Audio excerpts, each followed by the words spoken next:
If you are not answerable to anybody, you can miss the road anytime. You can miss the road anytime. 2006, I asked all of you to come with me to redemption camp. And we sat down in the GO's office. And I said, the reason we came is so that in case there's anything they need to tell me, but they can't tell me because I'm their boss, they can call you directly. After 25 years in ministry, how many years?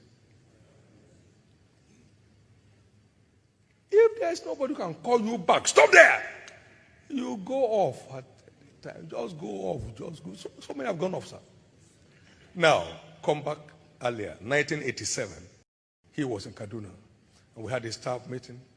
And I said, hey, folks, you can reach him anytime. You can reach me any moment. If there's anything of concern to you. Life is so easy. Life is so easy, sir. Be openly accountable. It's for your safety. It's for what? It's for your safety. Be openly accountable.